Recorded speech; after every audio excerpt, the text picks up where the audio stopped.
मैं हूं आशिकीन कुरैशी, आप देख रहे हैं JPN 7 न्यूज़। बात अब समाज सेवी शायर दीवानी के काबिल वकील रहे मोहम्मद अहमद बका एडवोकेट की, जिनका दिल का दौरा पड़ने से मौत हो गई। वरिष्ठ अधिवक्ता की मृत्यु पर सभी वकीलों ने शोक जताया और बृहस्पतिवार को न्यायिक कार्य भी नहीं किया। मोहम्मद अहमद बका एडवोकेट के जनाजे में शहर के समाज सेवी, राजनीतिक लोगों के साथ ही बार के वकीलों ने शिरकत कर उनको नम आंखों से अंतिम विदाई दी। दोपहर को मोहम्मद अहमद बका को उनके आबाई कब्रिस्तान में सुपुर्द खाक किया गया।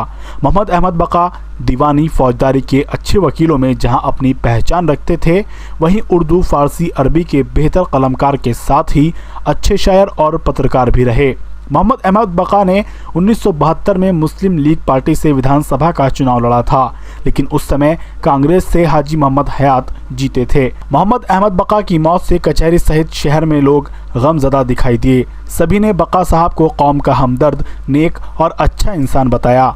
उनके जनाजे में चेयरमैन डॉक्टर अफसर परवेज, पूर्व चेयरमैन हाजी करार अंसारी, मोहम्मद हुसैन एडवोकेट, असलम सिद्दीकी, राशिद मियां मंसूरी एडवोकेट, हाफिज इकरार अहमद अब्बासी, सलीम खां एडवोकेट, इजहार अहमद जाफरी एडवोकेट, नासिर हुसैन, इकबाल खां एडवोकेट, बार के अध्यक्ष DP सिंह एडवोकेट, सपा युवा नेता Parvez Ali, Indrapal Gole advocate, Anwar Javed, Ashok Kapoor, Arshad Hussain Bharti advocate, Parvez Siddiqui, Maqsood Khan, Uvais Ahmed advocate, Rahul Maheshwari, Amit Jain advocate, Kapil Chikara advocate, Anil Mathur advocate, Riyasat Ali advocate, Israr Ahmed advocate, Irshad Ansari advocate, Sompal Singh advocate, Naeem Ahmed advocate, Babar Saeed advocate, Chandraveer Singh advocate, Tejpal Singh advocate, BP Mathur advocate, Shailendra Kumar Sharma advocate, Shailendra Singh advocate, Pramod Thakur advocate, Jainsu गोले एडवोकेट सहित भारी संख्या में लोगों ने पहुंचकर मोहम्मद अहमद बका को खिराज अकीदत पेश की।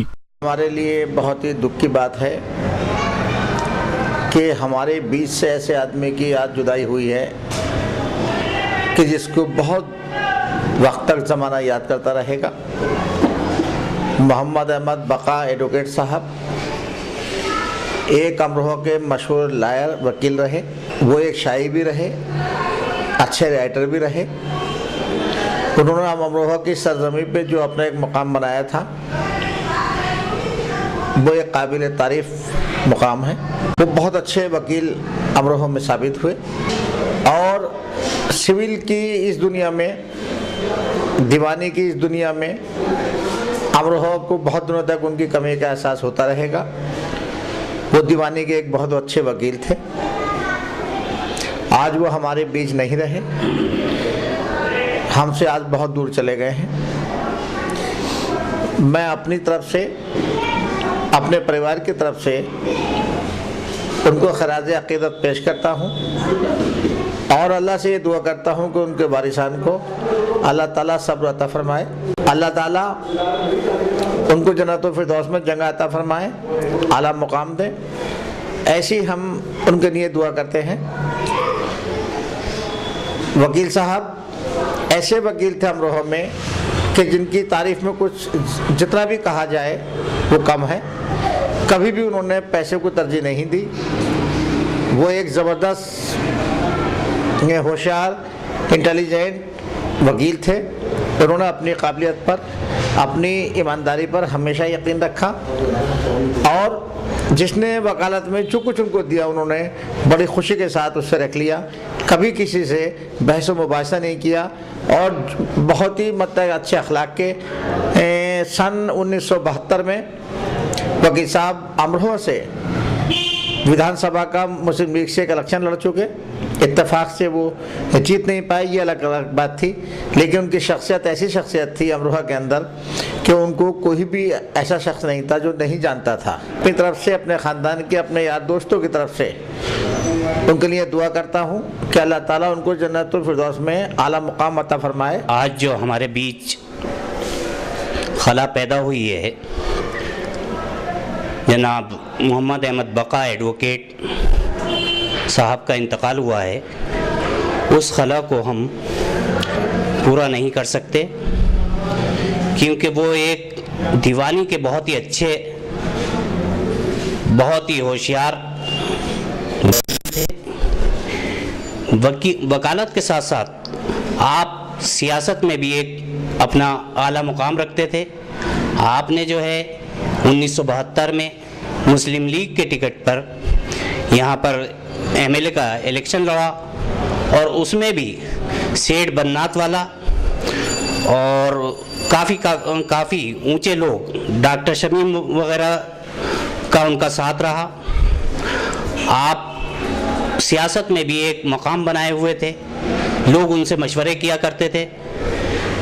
हमारी कचहरी में, बार एसोसिएशन में आपका अपना एक मकाम था और आपने कभी भी अपने उसूलों से सौदा नहीं किया। जो ईमानदारी के साथ वकालत करनी थी वो ही वकालत की। आज हमारे बीच वो नहीं है, लेकिन हम उनको बार एसोसिएशन की तरफ से, अपनी तरफ से खिराज अक़ीदत पेश करते हैं और अल्लाह पाक से ये दुआ करते हैं कि आप जो हैं जन्नतुल फिरदौस में उनको जगह मिले और आला मुकाम अल्लाह पाक उनको अता फरमाए। मेरी यही दुआ है, यही ख्वाहिश है और उनके बच्चों को जो है सब्र जमील अता फरमाए, यही मेरी ख्वाहिश है। बड़े अफसोस के साथ ये कहना पड़ रहा है कि मेरे उस्ताद आली जनाब मोहम्मद अहमद बका मरहूम इंतकाल फरमा गए।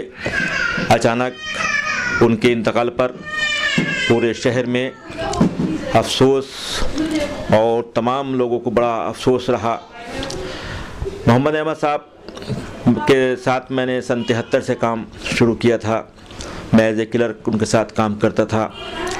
पूरा शहर जानता है कि मोहम्मद अहमद बका अगर वकालत में एक अच्छा मुकाम रखते थे तो उन्होंने सियासी समाजी ज़िंदगी भी बड़े अच्छे अंदाज में गुजारी। मोहम्मद अहमद साहब सन 74 में मुस्लिम लीग से एमएलए का इलेक्शन लड़े, बदकिस्मती से हार गए। मोहम्मद अहमद को अगर हम देखें पढ़ाई की तरफ, एजुकेशन की तरफ को अगर देखें तो उन्होंने अमरोहा में सबसे पहले जन्नत निशा स्कूल के नाम से एक प्राइमरी स्कूल खोला और उसको पूरे शहर के लोगों को एक अच्छी तालीम देने का मरकज़ बनाया। उसमें दीनी, दुनियावी हर तालीम देने का उन्होंने एक मरकज़ खोला जिससे पूरे शहर को बड़ा फ़ायदा हुआ। आज भी जन्नत निशा स्कूल इंटर कॉलेज के रूप में चल रहा है। ये मोहम्मद अहमद साहब की ही देन थी। आली जनाब मोहम्मद अहमद साहब को अगर हम शायरी की तरफ, अदबी की तौर पर देखते हैं तो वो एक बहुत अच्छे अदीब थे, बहुत अच्छे शायर थे और उनकी शायरी पूरे शहर के लोग बड़े उनके शेरों से बड़े अच्छे अंदाज में मुस्तफ़ीज़ होते थे और पूरे शहर में और तमाम वो हिंदुस्तान के अच्छे मुशायरों में गए जहाँ उन्होंने एक अच्छा मुकाम हासिल किया।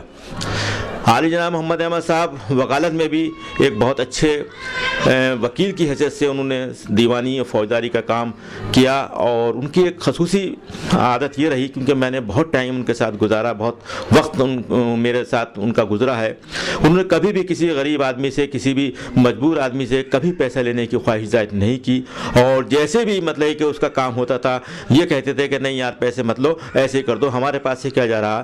तो ये बहुत बड़ी बात थी उनकी कि कभी उन्होंने पैसे की तरफ को लालच नहीं किया, पैसे की तरफ को कभी उन्होंने अपना जहन नहीं दौड़ाया और वो वकालत भी अगर करते थे तो खिदमत खल्क़ की हैसियत से करते थे, ईमानदारी से करते थे और तमाम जजेस भी तो उनका बहुत एहतराम करते थे, वकला साहबान एहतराम करते थे। लेकिन बदकिस्मती का आज अल्लाह ने ऐसे शख्स को हमसे छीन लिया जो वाकई पूरे शहर को बहुत कुछ देता था, सियासी, समाजी, दीनी, दुनियावी, अदबी तौर पर। अगर आप मुशायरों का देखें तो हज़रत उस्मान गनी रज़ियल्लाहु अन्हु का मुशायरे की बुनियाद उन्होंने सराहकोना में उन्होंने ही डाली और बहुत से ऐसे काम हैं जिन्होंने जो मोहम्मद अहमद साहब ने उसकी बुनियाद अमरोहा में डाली। वो पूरे शहर में कहीं भी किसी भी तरह का कोई मसला, एक बड़ी उनके अंदर आदत थी कि गरीब परवर बहुत थे, कोई भी शख्स उनके पास किसी भी मदद के लिए आया है तो वो अपने हस्ब हैसियत उसको शायद मेरे ख्याल से वापस नहीं करते थे। यही उनकी खूबी थी, यही अल्लाह को उनकी चीज़ें सब पसंद थी, इसीलिए वो पूरे शहर में बहुत ही अच्छा मुकाम हासिल किया है। मेरी दुआ है कि अल्लाह उनको जन्नत फिरदौस में जगह अता फरमाए और आज हम सब लोग जो हैं उनके इस सोग में इसमें सब शरीक हैं और अल्लाह से दुआ है कि उनके तमाम फैमिली को, उनके बच्चों को सब्र अता फरमाए और जो बच्चे किसी तरह भी पूरे शहर में मेरे ख्याल से हर शख्स उनको हर तरीके से उनके साथ कंधे से कंधा मिलाकर चलेगा, क्योंकि उनके कारनामे पूरे शहर पर ऐसे ही रहे हैं। इंशाअल्लाह ताला मुझे पूरी उम्मीद है कि मैं फिर एक मरतबा बहुत अफसोस के साथ अल्लाह से खराज अक़ीदत पेश करता हूँ और अल्लाह से दुआ करता हूँ कि उनको अल्लाह जन्नतुल फिरदौस में जगह अता फरमाए। आमीन।